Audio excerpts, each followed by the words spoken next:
thanks, Mitch. I appreciate it, and welcome everybody for being here today. And and I guess making it through the weather. I think even last night talking to Mitch, we weren't sure if we could put this back on, but thankfully, here in Oxford, we missed a lot of the, as you know, frozen precipitation, and able to get you guys here and even get an inter-squad game in this afternoon.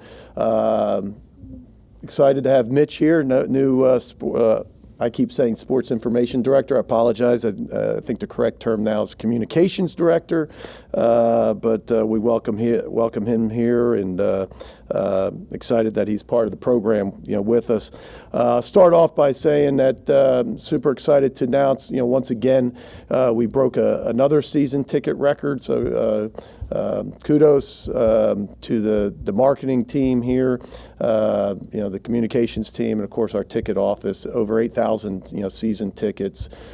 Just incredible, and great fan base that continues to buy tickets, show up to the games, and support like no other program, and it makes it the greatest atmosphere in college baseball. And as we'll might get asked a little bit later, because of the 8,000 season tickets, because of the support, there's vision by Keith and his staff to continue the expansion of the stadium and some different things, and that's really because of the growth of the fan base, and that we continue to sell tickets. And when you sell tickets and you actually sell more tickets than you actually have seats, doesn't take a genius of a businessman to realize that you got to build some more seats. And so they're in the process of doing that. It's still in its infancy, but I'm excited that it's important to them, that you work at a place that your sport is important. And Keith has always shown that. And so we're excited about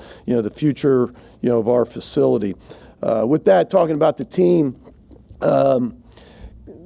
I've said this a few times, and I think it might come across wrong, but it was somewhat of an uneventful fall for us, in a sense that it was kind of business as usual, and that can happen. I think when you have so many older guys return, so many veterans, and so when I say uneventful fall, it kind of went as planned, and I think sometimes as a coach, that's a good thing.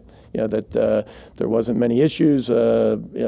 Surely, we want those good surprises, but sometimes with good surprises, there's things that go wrong. No really injuries to speak of coming out of the fall, other than normal bumps and bruises. But an uneventful fall where the offense, that was the number one offense in the Southeastern Conference last year, just continued to swing well as we return, basically the entire offense from last year, even with Tim being sidelined with the ACL rehab. The offense just didn't miss a step, and continued to swing well, which in turn made it tough on a pitching staff that was, I think, trying to make a name for themselves, and so as well as we swung it, we probably swung it better than I would imagine that we would swing it. So I look back this morning, just trying to put it in perspective. We played 268 innings in the fall. So when you look at perspective, if you divide it by 9, that's almost 30 games, 29.7 games to be exact. So if you played 30 games, we hit 51 home runs, and so that's a lot of homers. We stole 77 bases, so a lot of offense, and that's nice. The problem is that you're on the other side of the ball as well. And so from a pitching standpoint, we probably didn't pitch it as well as I would like or hope. But with that being said, some guys really stood out. Of course, Derek Diamond led the pitching staff with the least amount of runs given up, but the guy with the lowest ERA was a grad transfer, and John Gaddis from the University of Texas, Corpus Christi, had a terrific fall. Normal names that our fans will know, guys like Brandon Johnson and Jack Doherty pitched well, but some newcomers, Jack Washburn, a transfer from Oregon State, pitched really really well. Hunter Elliott, true freshman from Tupelo High School, pitched really well. Drew McDaniel pitched great, probably the second half of the fall. And so with all that offense, we felt good finishing the fall that we may have more depth on this staff, or we do have more depth on this staff, even missing Nikhazy, Broadway, and Hoagland. Overall as a staff, we probably have more depth and more talent than we did a year ago. And with those guys, those guys are a year older. And we did pitch it well. When you talk about the two scrimmages, playing University of Alabama and University of Arkansas, Little Rock, I look back at those scrimmages and where against outside competition, not facing our hitters in the other dugout, we pitched it really well. One of the things I think doesn't get mentioned, in these types of settings, press conference, it just seems to be the least sexy thing is defense. But one of the things that I think as a goal of ours going in, we wanted to play better defense, this year. And not that we were poor last year, but we were average. And, to be an elite team, and especially to help a pitching staff out, we wanted to be able to catch it and throw it a little bit better. And I think we did that this fall and improved, defensively, as a whole. And the old adage, a lot of times when you look at your defense, how are you built up the middle? Where are you in those positions that are, the premier defensive positions? Catcher, in the middle infield, second base, shortstop, and of course in center field. And when you look at, Hayden Dunhurst behind the plate, and then up the middle, Peyton Chatinier and Jacob Gonzalez in the middle infield, and then T.J. McCants or Justin Bench in center field, we're as strong as we've ever been here in this program in my 22 years up the middle. And so I think we'll really defend it well. And then one of the things I briefly mentioned, but I thought we did a great job, and another goal is to be more productive on the base pass, to not just stolen bases, obviously that's the easy, I think, metric or stat to look back at, but beyond that, to take the extra base, to be able to read balls in the dirt, to be able to move up, bases. Last year, I don't think we were as good as we could be. Some reasons for that. I think a reason that, we kind of put the parking brake on Peyton Chatinier, who should be one of our best base dealers, but after the first month of the season and he tore his hamstring, we just played it really careful for him the rest of the year and didn't allow him to run. But another year of experience for Justin Bench and T.J. McCants, who are probably our best base stealing threats, and they continued this fall. All three of those guys running really well this fall, stealing bases, and as I mentioned, in approximately 30 games, we stole 77 bases against maybe the best catching trio that we've ever had here. And so it's not like they took advantage of catchers that couldn't throw, guys that kind of improved, our game as a whole. On the injury front, Tim Elko's, been back, been released to be able to go, full speed, looks 100% out there. I was even a little shocked a few weeks ago. I told Tim, pulled him to the side, watched him during an early work portion of our practice where it's just defense, and watched him move around at first base. And, easy to look at him and not realize, the injury that he had last year, and of course surgery, and how much work and effort that he put in, and Josh Porter, our trainer, has put in to get him back out on the field. But man, he looks amazing out there. And of course, in the first weekend, as Tim can do, 4 for 9 with 2 home runs in the first weekend. So pretty good start for him.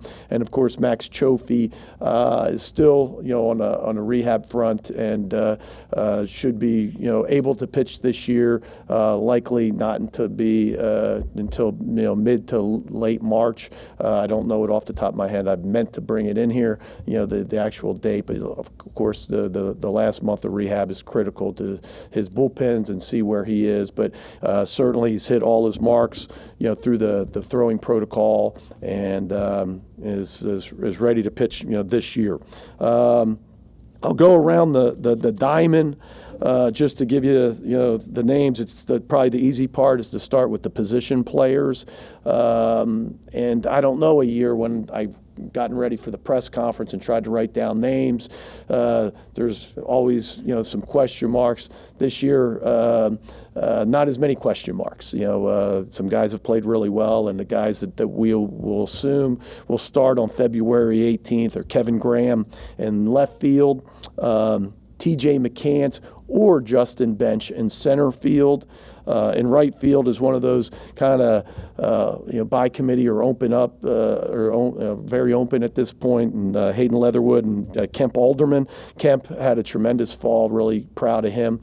A kid that, as you know, was going to redshirt last year. We pulled him off the bench. Had a couple really big at bats and big home run against LSU here on a Sunday that won the game for us. But a guy that's really worked with Mike Clement, our hitting coach, and has improved tremendously. And think that he's going to be a big part of the offense this year. So Leatherwood and Alderman and Wright. At third base, Bench, our only first-team All-SEC candidate, in the infield. Justin had a terrific year for us this year, and I think could play center, could play third, could play anywhere in the infield, to be honest with you. But I think we'll start off the first weekend. You'll probably see him with a start in center and a start at third for sure. And Reagan Burford, junior college transferred, that was here in the fall last year, transferred to Northwest Florida, and then back, here, gives us some depth in the infield and had a really good fall offensively and has a chance to start at third base.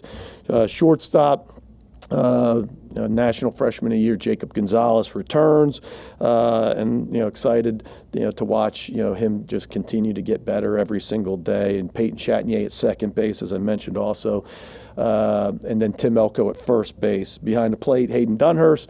And so not a lot of surprises from the DH spot. Ben Van Cleve, had a really good fall for us. Calvin Harris, who's also a catcher, as you know, coming off arm surgery last year, I think is another candidate for the DH spot. And some of the other guys that don't find their position, as one of the starters in the field, obviously could be one of the DHs. From the pitching side, on February 18th, we'll start Derek Diamond on that Friday afternoon against Charleston Southern. After that, we're not sure. Right now it's still a lot of competition going on for those last two spots on Saturday and Sunday starters, and certainly could be fluid through the first 4 weeks. And as I mentioned a few minutes ago, more depth, I think more options, more high-end, ability than we had last year. Guys like Jack Doherty and Drew McDaniel and Brandon Johnson have all pitched really, really well, and I think are candidates to be, weekend starters for us. And then the transfers that I've mentioned already, two of them, Jack Washburn and John Gaddis, and Dylan DeLucia, another junior college transfer, another one from Northwest Florida, that's pitched really well, pitched great last weekend, pitched really well at the end of the fall, along with a couple freshmen that pitched really well this fall. I mentioned Hunter Elliott and from Tupelo High School, and Riley Maddox from Jackson Prep. And then, as I said, Chofie's rehab is going really well, and I see him being a part of that bullpen, as the season progresses. So, with that, I'll open it up to your questions. Touched on them a couple times, but what have you liked specifically out of Gaddis and Washburn since they've come in and tried to fit into the system? Well, obviously they're different. One's a big power right-hander, one's a left-hander, but a little undersized. But Gaddis, probably from a fan standpoint, looks a little more like Doug Nikhazy in a sense that body size, attacks hitters. He's got a really good fastball that plays up. He's not going to light up the radar gun. He's going to throw the ball in the upper 80s, low 90s. But the fastball's got some swing and miss to it. Good breaking ball, really good changeup. Great competitor, a guy that was Southland Conference Pitcher of the Year last year, and so he's used to winning, used to having success, and to add an older guy like that to your staff, obviously, that's a plus for us. And it's not a secret, we don't have a lot of left-handed arms, so pitching from that side obviously is big for us as well. Jack, Washburn, is a kid that played at a one of the best programs in the country in Oregon State, and also played played on the USA national team this summer, and so a guy that's used to playing in major college baseball, playing on a big stage, big power right-hander, really good fastball, really good breaking ball. Pitched mostly out of the bullpen for Oregon State last year, and I think has certainly got an opportunity to be a weekend starter for us. You talked about both of those guys, and they both had good years last year, but coming to the SEC, how well do you think they can adjust to playing in a conference that has so much offense returning this year and the best conference in the country? And two, how much do you think you're going to kind of rely on those two guys this year? Well, I think we're going to rely on them tremendously. The back part of your question. Nobody really knows the first part of your question. I think some of that's physical and some of that's mental and some of that's just a hurdle that everybody has to get through. But these are confident guys. These are guys, as you mentioned, had success in college and in high school. And they're older guys. And I think that's one of the things, especially from a baseball standpoint, not to turn this into a transfer portal press conference, but when you look to that, sometimes I think in baseball, that's the help is that they're older. The help is that they've done some of this. So as I mentioned earlier about Jack, pitching in the Pac-12 and pitching with Team USA and John being the conference pitcher of the year. These are guys that have had success, and even though it hasn't been in the SEC. Really, nobody's had that unless you pitched in the SEC. So you can't usually use that, you can't use that, I think, as a negative. It's just something that they haven't done yet, but we think they're going to be big parts of what we're trying to do this year. It's a little separation between the potential starters on the mound. How do you sort of balance giving those guys opportunities and sample sizes versus making sure you give everybody a shot? Yeah, and I think it's a delicate balance. I think last year I did a poor job of not the starters necessarily, but with the bullpen and trying to find the right guys. And we had so many guys. At one time I looked up, and it was early in the season, and we had like 19 guys or 20 guys that had stats. And when I used the term or phrase that they had stats, meaning they pitched. And so when you're playing 4 times a week, and you're pitching 19 guys, there's a lot of one innings, and that's not necessarily a sample size, and hard to judge one way or the other. But it's also, I don't think, benefits them, to where they get opportunities to pitch out of jams, to show what they can do. Can they extend and pitch more than an inning, and what where their role is going to be. So I say that first, where it's not the easiest thing. But with that being said, I think all of these guys that I've mentioned can pitch or have pitched out of the bullpen. They certainly can do that. We'll make the best choice that we can. We talked about it, Coach Lafferty and I, this morning, that at some point you make a decision and you go with the 3, but just because they're starting against Charleston Southern doesn't necessarily mean that they're going to pitch the next week against VCU or Central Florida, or they're going forward. We've had years where, on opening weekend, those 3 guys went the entire season, and it doesn't necessarily mean your team struggles that way, but there's times where guys pitch better than others. There's times where injuries or what have you change that rotation. And so I think sometimes a fall and an early spring like this, when there's so much competition, is a good thing. I think it's a healthy thing. And so just because they don't start, because let's face it, there's only 3 guys that are starting opening weekend. Just because they don't start doesn't mean that they won't start at some point. And so how do you, as you used the phrase, and I used it because you used it, the sample size, we've seen it. We've seen it years from, 15, 17 years ago. Will Klein, that started in a bullpen, became a starter. Scott Biddle was, the greatest closer we ever had, and we made him a starter, and he just rolled through it. TJ Beam, just because you start in the pen or just because you have had success in the pen, a lot of times if you can get them out, you can get them out. And it doesn't matter if it's the first inning or the 9th inning. So, with Derek's growth, have you seen him add or anything new or different, or is he just kind of becoming a more consistent version of the guy he's been the last 2 years? One of the things I credit Derek is I think he just wants to always improve. He's always looking to get better, and unlike some guys in that age, right, at 19 to 22 years old, it's not just about velocity. I think he realizes that he's got the ability to run the ball up there in the upper 90s, but he wants to pitch, and to pitch and to be effective, he realizes that he's got to locate his fastball. That can be, super overpowering at times, but to locate it better, to be able to mix 2 breaking balls in there, change up, work on his defending the steal and his pickoff move, to his body and nutrition and so on. And so, I think he's really mature. One of the things that I will say about Derek and Drew and some of those others that I think fall into this category, so it's kind of a segue going off your question, is these are guys that they're in their junior year, they're in their 3rd year, but last year was really their freshman year. Derek, even though he pitched, and he was the Sunday starter in 2020, he never pitched an SEC game. He played 4 games against non-conference teams and pitched well and did what you would hope that he would do as a freshman, but he didn't get the benefit that a guy like Gunnar Hoagland did, where you can kind of get your nose bloodied a little bit in the SEC, and do you survive, and does that experience and that getting beaten up every once in a while, does that make you better? Well, I think the great ones, it does make better.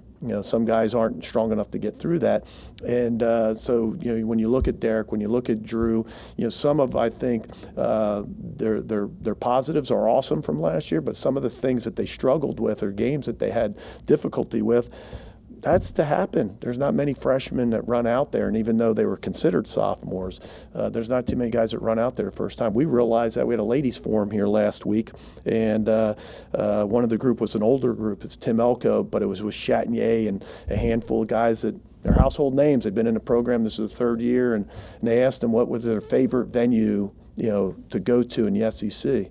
Well, everybody but Elko had only been to the 5 schools, because now, even though they've been here 3 years, they didn't get that 2020 year. They didn't get to go to, so they've only been to 5 schools out of the 14. So it's kind of a difficult question, and I think that just kind of shows you that it's there's a maturation period. All of these pitching pieces that you talked about, some new faces, some maybe with a little bit less experience, but how important is having a guy like Dunhurst back there just in terms of getting everybody acclimated? Yeah, it's hard to quantify, but there's no doubt it's a big deal. Arguably the best catcher we've ever had, behind the plate, and that's saying a lot. We've had some really, really good guys back there, but the way that he handles pitchers, the way that he defends the running game, the way that he receives and keeps balls into the strike zone and makes pitches that are close look so good. He's terrific. He's a guy that's going to catch in the big leagues, and I'll let Derek and the other guys speak on what trying to read their mind. But if I was a pitcher, I'd like to pitch to him. Calvin, with his development, receiving, catching, just everything. He's done well, and both him and Knox, had really good falls, and I'm proud of it. The falls that they both had continue to improve, and Cal's, throwing. I mean, he looks like he did, before he hurt his arm, and which I think is the biggest thing. And like I said, Hayden will get most of the pub, which he should and deserves, but we got 2 pretty good guys, behind him. Is TJ, in your mind, a full-time outfielder now, or is he working at 3rd? He continues to work in the infield. I think not that he couldn't play 3rd, but I think he's probably more suited for the middle, at second base or shortstop. It's one of those things that happens in college baseball where ends up, probably his best friend and Jacob Gonzalez. You show up, and his career, in the infield may be different if Jacob wasn't here and signed out of high school. But he's a super athlete. I think the scouts, realize that he's a draft eligible sophomore, and he's a kid that has played infield in the scrimmages, and we'll continue to do that. I think 1, it gives us more depth and more options. 2, in fairness to him, who knows that may be the thing that he does when he gets to professional baseball. Mike, you guys were 1 game away from Omaha last year. You have this whole offense basically coming back. You took advantage of the transfer portal, and you have some good young arms that showed some bright spots last year. Do you think it's realistic for Ole Miss baseball fans to have an Omaha expectation for this year's team? Yeah, I mean, I think as a coach, and obviously I'm a little partial to that. But I would think that you would always have that expectation. And it's not a secret. We haven't been since 2014, but we've been really close. And it's one game, and you got to play a little bit better. You got to pitch it a little bit better. You got to swing it a little bit better. But I see no reason, why this team, doesn't have an opportunity to get to Omaha and be the first team in a few years to get there. I think we have all the pieces. Obviously the offense is there, but on the mound, I think we will surprise some people, and I think we will pitch, better than most people, probably expect us to. And I say that just because it's easy. I think sometimes when you sit back and you look at the names and Elko and Graham and Bench and McCants and Gonzalez and all the names that have had success, but I also think back to 2 years ago in 2020, the pandemic year, where we got off to a great start, but we had lost Dillard and Zabowski and Kessinger and this great offense from the year before, and nobody really knew where the offense was going to come from. People forgot that's the nature of sports. It's the nature, especially of college athletics. If you're going to consistently win, which we hope we're one of those programs that consistently wins, that there's going to be times where you may not know the names and the faces quite yet, or maybe you know them, but they haven't quite had that success. But there's a reason for it, because Nikhazy pitched the big innings last year, and it was his turn to do that. It was Gunner's turn to do that, and Broadway's turn to do that. Well, now it's somebody else's turn. You mentioned defense. How much of that is just individual emphasis on getting better in lineup construction versus what you're putting out there from an improvement defensively? Well, I think it's both. I mean, that's a tough question, but I think it's both. But to watch, and some of it's just maturing. Some of it, one of the things I've said a lot is, so much has been made of Jacob's year last year, but really probably from an offensive standpoint, to hit in the mid 300s and, hit all those home runs and RBIs and basically bat 2-3, the entire year on a really good offensive team. But not many people mention his defense, and he played every game at shortstop, at the most difficult position, and a lot of pressure at that position, and he did it well. He did it as well as any freshman we've ever had. I know he wants to do better, and the expectation is he'll play better. But when I look back at the great ones, there's not too many freshmen that went out and played every single day and played like he did defensively. But I know that's one of his goals individually, and I think collectively as a coach, we're also looking at big picture, right? We're looking at, can we shut down runs? Can we do some things, not just team defense and double cuts and those types of things, but collectively as a defense, can we play better and play an elite defense? Can we play in that 978, close to 980 range, to where you just don't give up runs? You're going to catch all the balls out there, and you're going to defend the steal. And when you have a guy behind the plate like Dunhurst, and you got the infielders that we return, we should. What you've seen from Burford, what did you sort of see a year ago when he was here from the fall? Was there a lot of maturation since then? Or is it the same way? Yeah, I just very mature approach offensively. He's a guy that's a little different, I think, from what our fans. He's not Elko or Graham, and he's not hitting balls out into the student section, but just a great approach where he's going to be a tough out. He can run, he can handle the bat, and so we're going to need that. Because we do have some guys in the middle that can swing. And one of the goals also that I didn't mention is to cut down some of the swing and miss that we had last year. I'm not a big strikeout guy in the sense that we know that sometimes when you put big guys in the lineup that hit home runs, you're going to have a little more swing and miss. That's kind of the trade-off. And but you got to be careful not to have too much. And I think last year we bordered on that too much, where we'd like to cut that down. I know that's been one of the focuses for Coach Clement. They certainly did that this fall. And guys like Burford in a lineup, I think, help that cause. Going off in multiple sports, there's a lot of bouncing around with the assistant coaches and all, and we've seen that in multiple sports. And it's important or gratifying to have your staff pretty much. Yeah, terrific. Carl Lafferty's the most tenured coach, assistant coach in the Southeastern Conference. Been with us since 2006 in some role, right? Of course, Mike Clement's been here since 2015.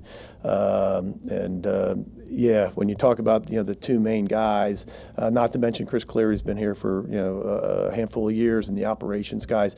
From a head coach's standpoint, man, it's much smoother, much easier. But if it's easier for me and smoother for me, you can only imagine what it is for the players. Right? It's not learning a whole new system. It's not learning a whole new offensive system or philosophy or even coaches' techniques, right? Everybody's different. Everybody's got different personalities. And I'm fortunate. I've had some great coaches here, as you know, that have gone on to be great coaches, head coaches at other programs. But I don't know if I've ever collectively, and I mean that. I know coaches say that, but, man, I'm really blessed. These guys are terrific. And to have, Clem and Laugh here, make us a lot better and make my job a lot easier. Playing off that a little bit, does that make it easier to accept the Team USA thing? Because we got the portal and the summer going on, but you can trust. Yeah, I'll tell you, I was scared to death as an assistant in 2013, just because. I don't know if you realize it. I'm kind of hands-on as a head coach, and so to be able to to be out of the country, to be gone, and it's not that long. This year's tour will be less than 3 weeks, and so. Heck, that's just a fishing trip for Kiffin, right? So, no, I'm teasing. I shouldn't have said that. But for us, it's a tough thing, and it's right in the middle of recruiting. But to have guys like that, you're exactly right. We've done it one time, and they handle it terrific. Matter of fact, I think that was probably the summer. Maybe it helped because I think that led into that 2016 class was the #1 ranked recruiting class in the country. So maybe Laugh and Clem could pull one of those out again. That would be good. What have you seen kind of click for Kemp since the fall? You said he had that hot fall. The biggest thing is to be able to work on his approach. I think some of it we talk about is just maturation and confidence, and some of it's just I think approach and worked with Coach Clement where there's just a lot less swing and miss, a lot more swinging at balls in the zone. Last year, he would get himself in bad counts, and again, some of that, like I said, is just being a young guy and wanting to do well, and at times emotionally maybe not handling it the best. But this year he looks like a different player. I'm excited for him. That's not to just put it all on him. I mean, it's only his second year, and he didn't have a ton at bats last year. But just proud of I wanted to mention him because just proud of the way that he worked this fall. And in the fall that he had to put himself in position to help us and be a big piece, for this lineup. How special can Jacob be? And I mean, is it even possible for him to surpass the numbers that kind of he put up last year at such a young age? Somebody asked me that, and that's the unfair thing of sports, right? Once you do well, the expectation is, what's next, or do you hit 400 now? Do you hit 20 home runs? And I think Jacob's smart enough that you can't just look at it that way, right? You just got to go out and play and look at certain areas of your game. If it's defensively, if it's to cut down strikeouts, if it's to hit the ball, whatever that is for you, to try to improve that way. The stats are the stats, but. Now he may answer differently. Maybe there is a goal to hit 375, but I think probably the best road to success is to put it in perspective and just say that I want to prove these parts of my game, versus some expectation from a reporter from Columbus to say that I'm supposed to hit a certain amount to say that I did improve. I think if he could put up the same numbers he did last year, I think we'd be real happy. Coach, you got all this experience coming back, especially guys like Bianco. How much does that make it easier on you to motivate these guys for that run to Omaha? I don't look at it that way. I think my job's always to look at ways to motivate them, I think to encourage them to look and see things that they may not look at. But at the end of the day, I think my job is to get them play the best that they can play. And sometimes that's motivation, sometimes that's kicking them in the rear, sometimes that's showing them, what they can do or what we're doing now and what we shouldn't do. So it's a lot of different things, but I don't necessarily think it's just giving a motivational talk in the outfield or showing a motivational video. But I do think almost in reverse is, not that they would get complacent, that sometimes you take for granted. And we don't want that. That was kind of a challenge to some of the leaders yesterday, that you don't want to just take for granted that we're going to have a good year. You don't want to take for granted that we're going to have a good offense. You don't want to take for granted. You want to do the things that help you have that offense, to have that team, have that leadership. To me, the focus is to make sure that you're doing the things that you need to do every single day, so you can have the days that you want to have, right? And that's what we're trying to do in the next couple weeks is, to not look at February 18th, but to look at each day and how can we improve each day to be the best baseball team that we can be. Mike, given the injuries and everything that you had that went on last year, was last year one of your better coaching jobs individually? Absolutely. I joke, Parrish, that's for you guys to judge. I don't look at it that way. I will say that it's the most proud that I've ever been, of a team. And because of that, because there were so many times where when you have those adversities, we're human, right? And it doesn't matter if you're a reporter or you're a fan or you're a coach or a player, you feel those and you go, wow, how are they going to recover from this? How are they going to be able to bounce back from this? And we're not just talking we're not just talking about losing a quarterback, which is huge, right?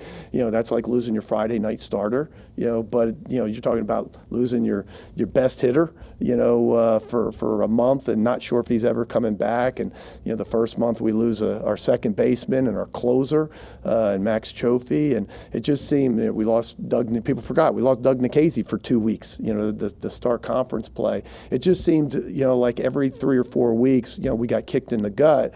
And to their credit, they just continued to bounce back, to show that grit, to show that resilience, and to have the year that they had, to win 18 conference games, to win 45 regular season games, and to put yourself in that position, to be one game from Omaha. Yeah, what a disappointing finish, but I don't know if I've ever been more proud, of any team in the 22 years than that team, because they went through a lot and almost, made it to Omaha.